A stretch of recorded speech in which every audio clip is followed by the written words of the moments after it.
خضر علیہ السلام ولی تھے یا پیغمبر؟ وضاحت کر. دیکھیں قرآن میں تو اللہ تعالیٰ نے کوئی ایسی تفصیل بتائی نہیں ہے، لیکن اسلوب یہی لگتا ہے کہ یا تو وہ فرشتے تھے یا کوئی پیغمبر تھے.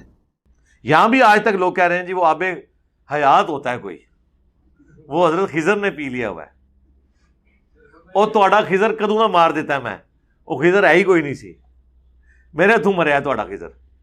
ٹھیک ہے نا، میں نے تو کتنے دلائل رکھے ہیں یار خدا کے لیے. خضر کو آپ نے مروا دیا میرے ہاتھوں، کیونکہ قرآن میں ہے سورہ آل عمران میں کہ جب میرا وہ پیغمبر آ جائے تو اے نبیو تم سب نے اس کی مدد کرنی ہے اور اس کا ساتھ دینا ہے.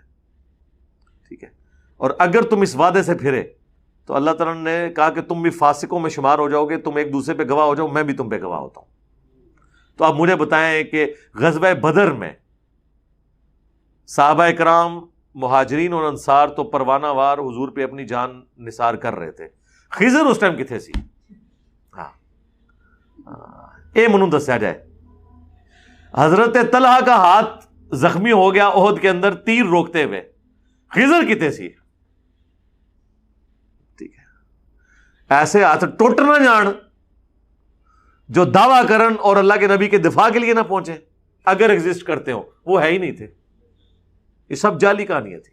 یہ خضر جو ان کو ملتا ہے وہ شیطان ہے، یہ خضر جو ان کو ملتا ہے وہ شیطان ہے، یہ خضر جو ان کو ملتا ہے وہ شیطان ہے.